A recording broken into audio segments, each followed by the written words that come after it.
Assalamualaikum warahmatullahi wabarakatuh. Alhamdulillah, salatu wassalamu ala rasulillah nabiyina Muhammad wa ala alihi wa sahbihi wa man tabi'ahum bi ihsanin ila yaumiddin, amma ba'd. Sehat semua ya Pak ya? Ibu sehat? Alhamdulillah. Baik. Pertama saya minta maaf, saya salah judul. Tadi pas saya dengar sunnah yang dipersembahkan kesunahannya, yang diperselisihkan, tapi jangan-jangan saya salah gitu. Terus saya lihat, waduh iya ya, Mas Yunan, ya memang seperti itu yang saya kirim hari Selasa itu. Bukan yang dipersembahkan tapi yang diperselisihkan. Jadi amalan yang diperselisihkan kesunahannya dalam sholat, ya itu yang judul kita ya. Nanti sekalian sambil dibenarkan sebelum diterbitkan. Maaf, kadang-kadang kan typo ya. Typo tapi tidak dicek lagi. Baik, ini kita angkat dari salah satu judul dalam buku sholat yang saya tulis, Sholat Sesuai Tuntunan Nabi, Mengupas Kontroversi Hadis Sekitar Sholat. Ada yang dianggap amalan sunnah yang masih diperselisihkan kesunahannya, atau amalan yang masih diperselisihkan kesunahannya. Ini sebenarnya masuk sunnah Nabi atau tidak? Ya, karena itu pagi ini kita akan bahas. Ada amalan sunnah yang memang diperselisihkan kesunahannya, dan ada amalan yang sebenarnya bukan sunnah tapi dimasukkan dalam bagian dari sunnah. Ya, kalau dalam buku ini yang diperselisihkan itu misalnya sholat tasbih. Ya, yang kesimpulan akhirnya ternyata hadis-hadis yang digunakan untuk sholat tasbih itu hadisnya dhaif. Kalau di dalam buku ini pada halaman 315 ya. Kemudian ada dia ulama seperti apa namanya, Ibn Hajar Al-Asqalani dalam Talkhisul Habir jilid 2 halaman 7, dia mengatakan yang benar adalah seluruh riwayat hadis ini adalah dhaif, meskipun hadis Ibn Abbas itu mendekati syarat hasan, tapi bukan hasan, karena kan hadis itu kalau kita misalnya mau bedah sedikit, ada hadis sahih, ada hadis dhaif, intinya cuma dua itu sebenarnya. Ya, ada hadis hasan di tengahnya, di bawahnya sahih tapi masih bisa ditolerir, sehingga tapi ini masuk dalam kategori tersendiri hasan. Ya, bukan termasuk hadis dhaif. Nanti ada hasan li ghairihi, hasan karena yang lainnya. Itu aslinya hadis ini hadis dhaif, tapi bukan dhaif jiddan, bukan yang lemah sekali. Nah, hadis ini kalau sendirian dia tetap menjadi hadis dhaif, hadis yang lemah. Tapi kalau ada jalur pendukung lain dari jalur yang lain, maka dia bisa naik derajat menjadi hasan li ghairihi, hasan karena yang lainnya. Nah, ini kata Ibn Hajar Al-Asqalani, dia mengatakan ya seluruh riwayat hadis tentang sholat tasbih itu dhaif, meskipun hadis Ibn Abbas mendekati syarat hasan. Akan tetapi hadis itu syadz itu nyeleneh, ya, menyendiri dan menyelisihi riwayat yang lebih kuat, karena hanya diriwayatkan oleh satu jalur sanad dan tidak ada hadis lain yang menguatkannya. Ya, jadi dia betul-betul gharib dan syadz, asing dan menyalahi riwayat yang lebih kuat. Apalagi sholat tasbih berbeda dengan sholat-sholat yang lain. Ya, bagaimana cara berbedanya itu? Ya, cara pelaksanaannya juga berbeda. Kalau di sini pada catatan kaki itu didasarkan pada hadis riwayat Abu Daud, At-Tirmidzi, Ibn Majah dari Ibn Abbas. Ya, kemudian ada juga Abu Rafi, ada Anas bin Malik. Di dalam riwayat ini disebutkan bahwa Rasulullah sallallahu alaihi wasallam menghadiahkan dan mengajarkan sholat tasbih kepada pamannya Abbas bin Abdul Muthalib, yakni sholat 4 rakaat dengan membaca subhanallah walhamdulillah wala ilaha illallah wallahu akbar sebelum ruku. Itu membacanya 15 kali. Agak berbeda memang. Kemudian pas ruku itu juga dibaca. Setelah ruku, pas sujud, pas duduk masing-masing 10 kali. Jadi memang sangat berbeda dengan yang biasa kita laksanakan. Jadi bukan sholat sunat seperti biasa, sholat sunat mutlak. Menurut riwayat ini sebaiknya dilakukan setiap hari atau setiap Jumat dan seterusnya, minimal pernah melaksanakan 1 kali seumur hidup.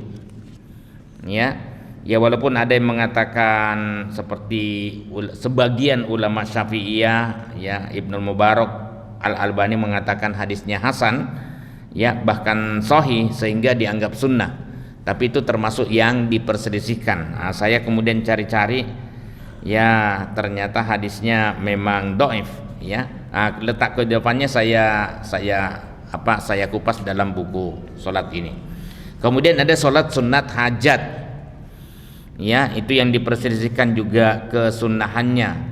Ya, sholat sunat hajat yang dilakukan karena ada kebutuhan tertentu yang didasarkan pada hadis riwayat At-Tirmidzi, Ibn Majah dari Abdullah bin Aufah, bahwa siapa saja yang memiliki hajat atau kebutuhan maka hendaklah berwudu dengan baik, lalu sholat 2 rakaat atau 4 rakaat, kemudian memuji Allah, lalu berselawat atas Nabi sallallahu alaihi wasallam, lalu menyebutkan tahlil, tasbih dan tahmid, lalu berdoa sesuai dengan hajat atau kebutuhannya.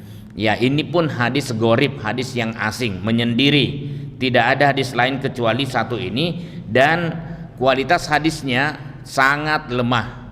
Ya, dhaif jiddan, batil, salah dan mungkar.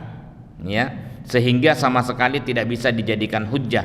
Nah, kecuali ada hadis Utsman bin Hunayf yang diperdebatkan matannya. Saya berikan catatan, ya. Saya langsung masuk ke hadis Utsman bin Hunayf. Itu sanadnya hasan, sanadnya karena ada dalam hadis itu ada sanad, ada matan, terdiri dari 2 itu. Kalaupun keraguan itu muncul dari matan, ya, tetapi penelitian tetap dimulai dari sanad, karena matan itu sampai ke kita karena ada yang menyampaikan, ada sanadnya, ada sandarannya. Dari mana kamu dapatkan hadis ini? Ya, nah kemudian setelah ditelusuri, oh ternyata masih bisa ditolerir. Hasan itu di bawahnya hadis sahih, tapi diperdebatkan karena jika salah memahami, khususnya dari segi matanya, maka bisa fatal dan jatuh pada tawassul yang terlarang. Maka setelah Nabi SAW menasihati, ini kan Utsman bin Hunayf ini kan orang buta beliau itu, ya, dan dia minta kesembuhan pada Nabi. Nabi, tolong saya, ya, doakan saya untuk saya bisa sembuh, bisa melihat lagi. Ya, nah kemudian setelah itu Nabi SAW menasihati Utsman bin Hunayf, untuk kamu tampaknya lebih bagus kalau kamu tetap menerima takdirmu, ya, dengan kebutaanmu itu daripada melihat, ya. Tapi akhirnya dia tetap bilang, tolong tetap doakan saya Nabi, mudah-mudahan saya bisa melihat ini. Dan dia kemudian didoakan oleh Nabi Sallallahu Alaihi Wasallam dan sembuh gitu dalam hadis itu, ya. Nah, walaupun ada matan-matan yang agak nyeleneh gitu, ya. Nah, Nabi pun menyuruhnya, tapi bukan hanya sekedar Nabi yang berdoa. Ya, Nabi juga menyuruhnya orang ini untuk berdoa juga. Jadi bukan hanya sekedar minta pada Nabi, tapi orang ini pun disuruh berdoa dengan dimulai dengan sholat 2 rakaat. Lalu berdoanya itu doa istikharah. Istikharah, doa minta yang terbaik pada Allah. Ya. Nah, kemudian sesuai hajatnya. Disinilah kemudian sebagian ulama mengatakan, nah ini ada dasarnya yang walaupun kontroversial tapi secara sanad dia hasan. Ya, ada lagi sholat taubat, ada sholat syukur. Tapi sholat taubat itu pernah saya yang kemarin kalau tidak salah ada yang nanyakan, dan setelah itu saya mendapatkan kiriman atau video lewat itu ceramah tentang sholat taubat. Seorang mbak-mbak, kalau ada dosa yang kita lakukan maka lakukanlah sholat taubat, kemudian setelah itu berdoalah ketika sujud, Allahumma rzuqni taubatan nasuha qoblal maut. Ya, sesuai dengan judulnya sholat taubat. Ya Allah, berikan kepadaku taubat yang sesungguhnya sebelum mati. Ya ini yang saya kemudian saya katakan, ada 2 doa yang diajarkan. Allahumma inni as'aluka husnal khatimah. Itu dianjurkan dalam video itu untuk diucapkan ketika sujud. Lalu saya sempat tanya, ya di tengah perselisihan pendapat tentang adanya sholat taubat atau sholat istighfar, nama lain dari sholat taubat, ya kalaupun misalnya karena memang ada juga hadisnya yang sahih, ya, tapi saya lebih cenderung memahami itu sebagai salah satu fungsi sholat. Salah satu fungsi sholat itu bisa menghapuskan dosa-dosa yang kita lakukan antara satu sholat dengan sholat yang lainnya, antara Jumat satu dengan Jumat yang lainnya. Itu salah satu fungsinya, ya. Tetapi ini tidak berlaku bagi dosa-dosa besar. Udah pernah kita sampaikan itu. Illal kabair, kecuali dosa-dosa besar. Jadi kalau korupsi tidak bisa hapus dengan sholat yang bisa kita lakukan. Ya, perbuatan yang zolimnya kebangetan, tidak bisa hapus dengan sholat yang kita lakukan. Ya, bawa lari uang orang, ya, tidak bisa. Ya, hanya dijanji-janji untuk dikembalikan, tapi tidak pernah mengembalikan. Nah itu, ya, janjinya ngutangnya sudah dosa, kemudian janji-janjinya itu juga bisa menimbulkan dosa. Ya, nah itu tidak bisa hapus dengan sholat taubat. Ya, jadi bagaimana maksud dari hadis ini? Ma min rajulin yudnibu dzamban fayatawadda fayuhsinul wudu'a tsumma yusalli rak'atain wa yastaghfirullaha illa ghafarallahu lahu. Ini hadisnya hasan. Hadis hasan termasuk hadis makbul. Hadis hasan riwayat At-Tirmidzi, Ibn Majah. Walaupun ada juga yang dhaif yang melalui Al-Hasan Al-Basri. Ya. Nah, setelah itu kita lihat, ya bukankah di dalam sholat salah satu kunci daripada kita untuk sebelum sholat itu adalah berwudu. Bagus dalam berwudu. Ya, tidak boleh ada anggota wudu yang tidak terbasuh, karena itu bisa menyebabkan azab bagi kita. Ya, fayuhsinul wudu'a tsumma yusalli rak'atain, kemudian salat 2 rakaat. Ya, salat sunat, wa yastaghfirullah, lalu minta ampun kepada Allah, illa ghafarallahu lahu, kecuali Allah mengampuni baginya. Ya, itu hadisnya. Tapi hasan masih bisa, sedangkan yang lain-lain yang menganjurkan untuk salat 12 rakaat, kemudian salat 4 rakaat, baca Al-Ikhlas 10 kali, baca jadi Al-Fatihah, Al-Kafirun masing-masing 1 kali, lalu surat Al-Ikhlas 10 kali, kemudian berdoa untuk sholat 4 rakaat, lalu sujud dengan membaca ayat kursi, lalu duduk dengan beristighfar 100 kali, lalu membaca la haula wala quwwata illa billah juga 100 kali, itu hadisnya dhaif jiddan alias palsu. Ya. Jadi tidak boleh kita lakukan. Tidak ada pahalanya. Ya, kalau itu kita ajarkan, makanya mbaknya yang ngepost mengupload video itu, saya katakan, Mbak, tolong tunjukkan dalil doa ketika sujud membaca Allahumma rzuqni taubatan nasuha qoblal maut, dan dua doa yang Anda sebutkan itu Allahumma inni as'aluka husnal khatimah. Kalau tidak ditemukan, ya karena memang tidak ada, kalau tidak ditemukan lebih bagus hapus videonya daripada sudah diupload, diajarkan pada yang lain yang tidak ada dasarnya sama sekali. Ya, Nabi sallallahu alaihi wasallam tidak mengajarkan itu. Bahwa kita diajarkan untuk minta ampun, ya iya. Nah, termasuk ada perselisihan tentang ya kadang ditanyakan juga di Kopi Ngaji pernah, boleh nggak sih sebenarnya atau sunnah nggak sih untuk berdoa setelah sholat? Kan ada ustadz itu ya, ustadz yang sangat terkenal juga yang mengatakan tidak ada tuntunan berdoa setelah sholat. Ya, betul ya. Ya, Bapak Ibu biasa berdoa atau enggak setelah sholat? Baik, saya pernah menjawab, bukankah astagfirullah itu artinya hamba minta ampun kepada Allah? Disebutkan 3 kali, astagfirullah, astagfirullah.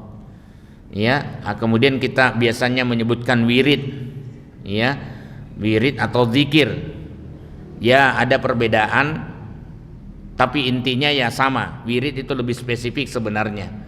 Ya, wiridan, jadi doa-doa tertentu yang kita biasanya lafalkan secara sir. Ya, kemudian ya ada kadang-kadang terdengar lirih. Ya, astagfirullah. Ya, itu zikir sekaligus wirid. Tapi ini sudah tertentu yang biasa dibaca oleh Nabi sallallahu alaihi wasallam. Nah, kemudian ada doa setelahnya nanti, setelah istighfar, Allahumma antas salam wa minkas salam tabarakta ya dzal jalali wal ikram.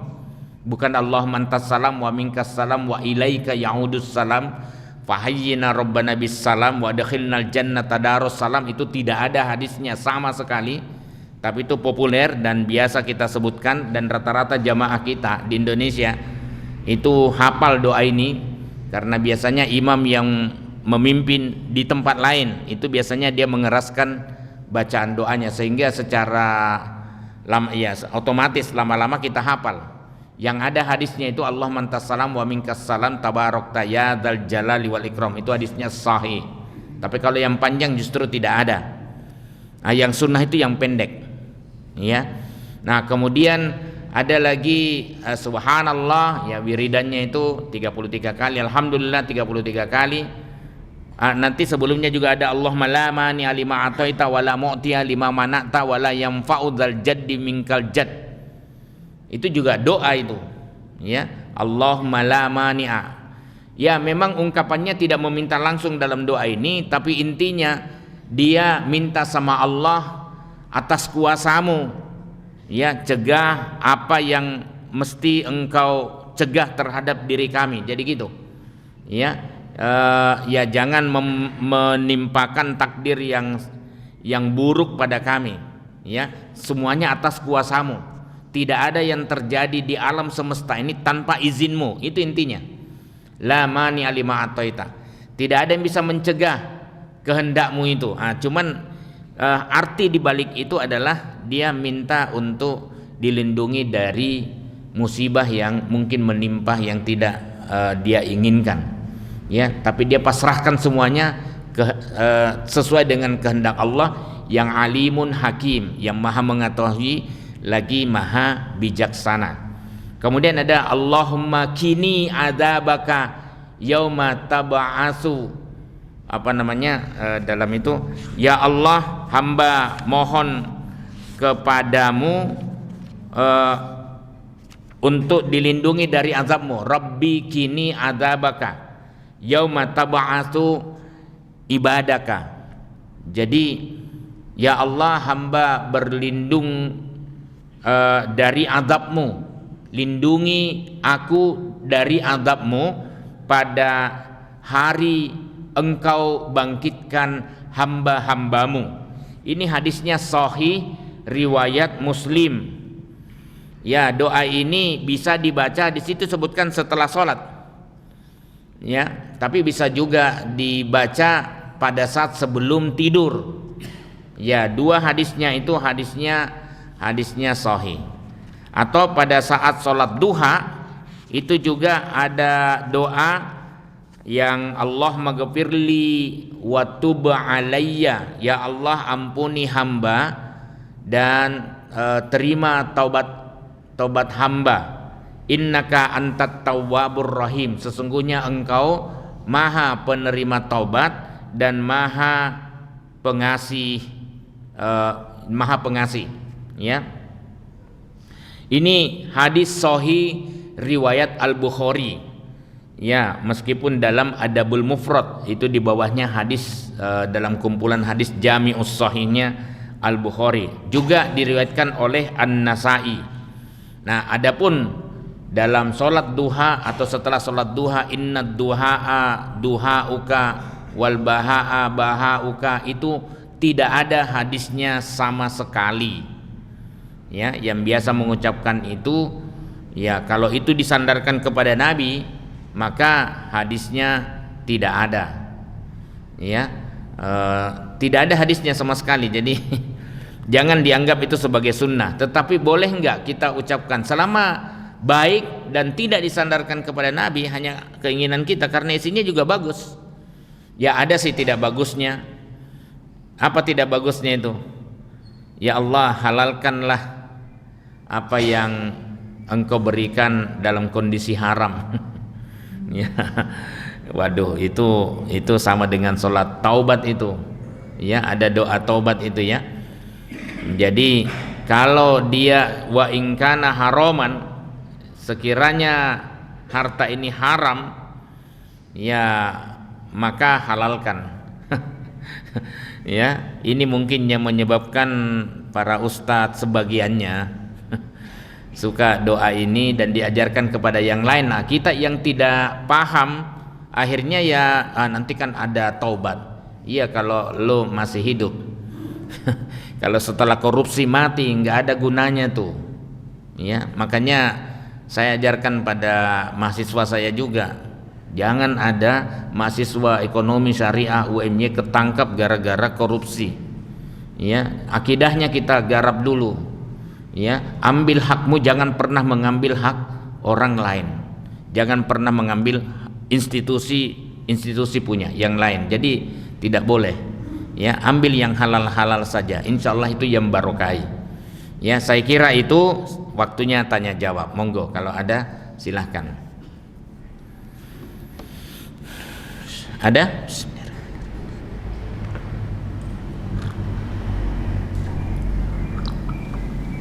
Monggo kalau ada, 1 2 silakan.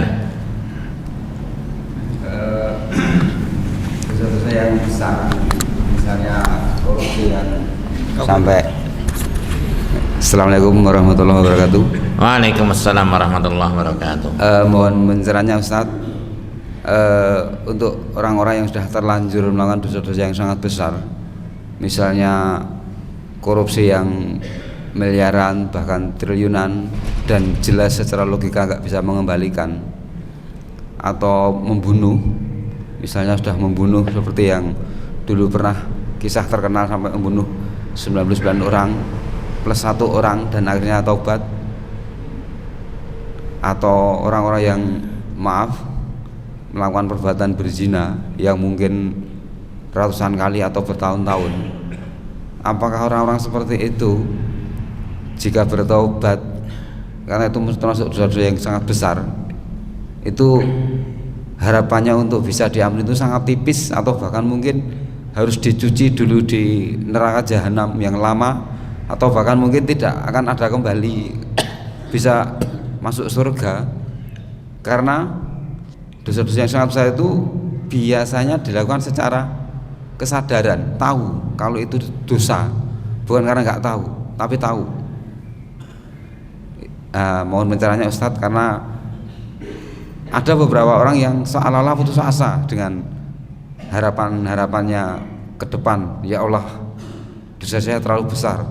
Dan ketika membaca video-video yang beredar, itu seolah-olah bahkan ada istilah, wahai seorang perempuan, mencium bau surga saja tidak jika kamu berkhianat pada suami, berdurhaka pada suami, jika kamu tidak taat pada suami, mencium saja tidak, apalagi sampai untuk masuk surga. Demikian Ustaz, mohon pencerahannya atas pertanyaan saya. Assalamualaikum warahmatullahi wabarakatuh. Waalaikumsalam warahmatullahi wabarakatuh. Wah, ini pertanyaan berat ini. Iya, ya, adakah peluang bagi kita untuk bertaubat? Ya, di sebagian ustadz itu memang mengatakan ada, ya. Dan kalau kita lihat, ya memang ada peluang itu, ada peluang untuk bertobat. Pertama, kan diawali dengan penyesalan, ya, astagfirullah, ini sudah terlalu jauh saya melangkah dalam kemaksiatan. Penyesalan, kemudian kalau kaitannya dengan Allah, ya langsung bertaubat dan taubatan nasuha. Makanya doa itu sangat bagus sebenarnya, tapi hadisnya tidak ada. Bukan berarti tidak boleh kita ucapkan itu, ya. Jadi boleh, mau pakai bahasa Indonesia juga boleh. Ya Allah, berikan aku taubatan nasuha sebelum saya mati, boleh, ya. Nah, tapi taubatan nasuha itu kalau dia menyesal, dia tidak boleh lagi mengikuti apa mengulangi. Ada namanya taubat sambel, ya, kapok atau ibu hamil kapok, dia cubit, dia jambak suaminya pada saat melahirkan, satu aja, setelah itu brojol 5 lagi. ya itulah namanya. Jadi memang dosa itu menggiurkan, dalam apalagi perkara zina, perkara uang besar, ya mungkin kalau uang kecil enak aja Ustadz cerita seperti ini, tapi setelah melihat dengan tanda tangan saya uang ini cair, dan kemudian hasil dari tanda tangan saya itu kan membuat banyak orang yang kemudian gembira. Nah, setelah itu orang itu kasih kembalian kepada saya, ini sudah, terima kasih sudah menyetujui ACC, akhirnya turun tuh ratusan miliar. Belum pernah kan lihat. Jadi kalau dalam teorinya gampang kita mengatakan dosa, tapi setelah itu di depan mata sendiri, waduh, godanya memang susah. Ya, sama dengan itu tadi. Wah, dosa mendekati zina. Tapi kalau sudah melihat wanita cantik berpakaian minim, ya susah. Ketika dia di kamar sendirian hanya berdua. Karena salah satu cara untuk, ya pernah kan diceritakan Ustadz Alfian Darmawan itu, yang orang-orang sepuh itu tahu banget itu, ya, melihat proyek, tapi di proyek itu dia lihat, dia sama ratakan. Apa Alfian termasuk kena? Lombanya siapa di dalam kamar itu? Pertama dia bilang, wah maaf saya salah kamar. Bukan, Bapak sudah benar, memang saya diminta untuk melayani Bapak. Coba, enggak, Mbak keluar aja. Akhirnya dia keluar. Coba kalau kita berduaan, ndak ada CCTV dulu loh, ya, mubazir. Pakai dalil juga, pakai mubazir juga loh, ndak ada yang tahu, ya, di tempat yang jauh, di tempat proyek. Jadi memang berat sekali. Nah, adakah cara untuk bertobat? Ya sama dengan yang pernah saya ceritakan itu. Orang yang meninggalkan sholat sampai 20 tahun karena dia kerjanya di laut. Dia curhat sama saya. Setelah saya ini kemudian main ke tempat saudara, dia ngikut ternyata. Ustadz mau curhat, ya, saya 20 tahun tidak sholat, sering saya ceritakan di sini, ya. Kemudian setelah itu boleh nggak saya ini, kata kiai saya boleh, Ya, setiap Anda sholat harus sholat lagi. Ya paling hanya bisa menghapuskan yang tahun kemarin. Ya, padahal tidak ada itu sholat tobat yang seperti itu. Hanya taubatan nasuha, pengakuan, dan sudah selesai. Ya, yang penting tidak diulang lagi dan diperbanyak amalan-amalan baiknya. Jadi setelah penyesalan, pengakuan, kalau misalnya hubungannya dengan orang, Anda minta maaf pada orang itu. Kalau misalnya dengan negara, kembalikan uang yang pernah dikorupsi. Banyak ya Pak, dan sudah tidak tahu pembagiannya kemana saja. Mau mengembalikan, ya bisa nggak dengan taubat? Tidak bisa Pak. Kalau dia belum ketangkap, malah ada peluang untuk diampuni oleh Allah. Iya, diampuni. Kalau belum ketangkap, dia kembalikan uang yang sudah dinikmati atau diambil, dikembalikan sebelum ketangkap, itu Allah akan mengampuni. Ya kan kadang pemerintah sudah bilang kembalikan sebelum ditangkap. Nah setelah ditangkap baru dia kembalikan, itu sudah tidak bisa lagi. Nah, kalau kita sebelum mati, ya sebelum mati, karena kalau sudah mati sudah tidak bisa lagi. Ya maka mumpung hidup bertaubat dengan taubatan nasuha. Tidak ada di antara kita yang tidak pernah berdosa Bapak Ibu, tidak ada. Kita semua pernah berdosa, yang kecil ataupun yang mungkin yang besar. Ya, yang paling bagus adalah yang tidak melakukan dosa, apalagi dosa besar, karena maut kita tidak tahu kapan datangnya. Ya, itu kira-kira. Jadi ada peluang, ada. Ya, lakukan dan perbanyak amal soleh daripada keburukan yang dulu pernah kita lakukan. Nah, Pak, bagaimana kalau misalnya untuk menebus itu kita sedekah? Bukan pada orang itu, karena pada negara sudah tidak mungkin lagi, pada institusi kita kerja sudah tidak mungkin lagi. Ya, saya sedekahkan ke Masjid Al-Aman. Boleh nggak? Ke panti asuhan? Tidak bisa. Itu beda-beda. Ya, tidak bisa. Jadi Anda harus mengembalikan kepada siapa Anda mengambil hartanya. Ya, bukan kepada masjid. Ya mudah-mudahan itu nanti bisa memperingan. Tapi apakah bisa hapus? Tidak. Ya kita berbuat dosanya di negara, masa kita mau sumbang ke masjid ini? Ada sih orangnya baik sekali, ya Allah, baik sekali. Ya, ini uang korupsi yang nggak boleh diambil ya. Ini karena nih ucapan terima kasih, ucapan terima kasih, nggak boleh diambil. Udah bagus, dia sudah hati-hati, tapi kemudian dia sedekah ke masjid ini, ke pesantren ini, ketangkep. Dalam undang-undang tidak bisa begitu. Ya, udah ketangkep itu.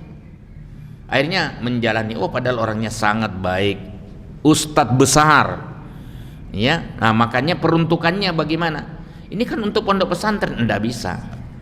Ya, makanya hati-hati dalam soal seperti itu.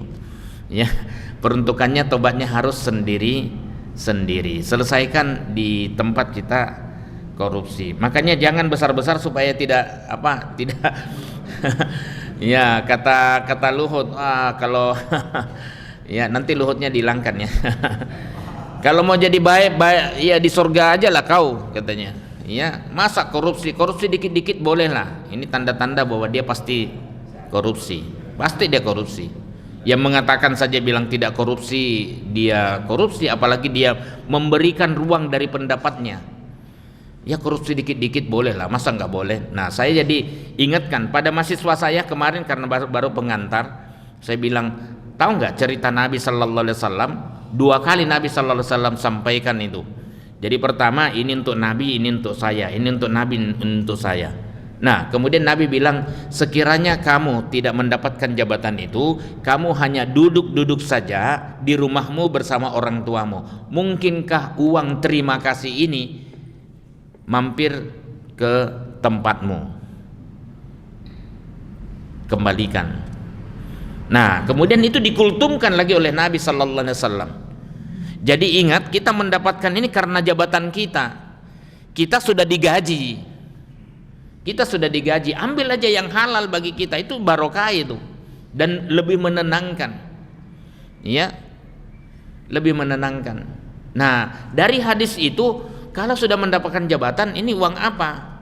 Itu lebih hati-hati itu. Makanya anggota dewan itu perlu ngaji, polisi perlu ngaji, kita semua perlu mengaji supaya apa? Aspek spiritualnya kuat. Dia hanya butuh mengabdi kepada Allah. Kebetulan dia menjadi abdi negara juga, dia akan lebih aman tuh negara itu kalau dia lebih takut pada Allah. Itunya yang harus ini, karena ini godanya luar biasa ya. Mudah-mudahan kita tidak digoda yang tidak kuat. La yukallifullahu nafsan illa wus'aha. Tapi Allah itu sebenarnya menggoda kita itu tidak akan dibebani suatu beban kecuali sesuai dengan kemampuan. Sebenarnya kita mampu. Tapi kan setan sudah diberikan izin untuk menggoda. Nah, kita yang membuat diri kita tidak mampu karena kita lebih mendengar bisikan setan daripada Allah.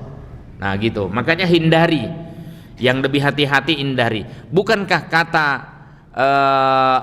ittaqullah atau wattaqun narul lati waquduhan nas wal hijar, bukankah itu berhati-hatilah kamu terhadap neraka? Ya. Jadi itu yang paling penting. Nah, makanya saya setuju katakan tidak. Untuk di awal harus berani mengatakan tidak dulu. Ya, sebab kalau misalnya sekali kita buat ruang untuk ini malah menggoda-goda bermain-main, lama-lama dia masuk itu. Ya. Jadi gitu, Pak ya. Memang berat, Pak, jawabannya itu untuk tapi maaf, tidak hapus dengan sholat. Karena sholat itu dalam buku ini saya bilang hanya mampu menghapuskan dosa-dosa kecil di sini. Tapi kalau dosa besar pada halaman berapa itu? Saya buka lagi karena di situ ada hadis yang bermasalah sih. Oh, ini nih. Iya. Sholat yang dikerjakan secara sempurna sejak wudhunya sampai gerakannya dan khusyuknya dapat menghapuskan dosa sebelumnya selama bukan dosa besar. Kafaratul lima qablaha minad dunubi malam yu'ti kabirah, atau malam tugsal kabair, selama tidak bersentuhan dengan dosa-dosa besar. Hadis sahih riwayat Muslim. Ya, jadi itu kira-kira hati-hati. Matur nuwun, mudah-mudahan ada manfaatnya. Ya, mari kita akhiri dengan kafaratul majlis. Subhanakallahumma wa bihamdika asyhadu an la ilaha illa anta astaghfiruka wa atubu ilaik. Walhamdulillahirabbil alamin. Wassalamualaikum warahmatullahi wabarakatuh.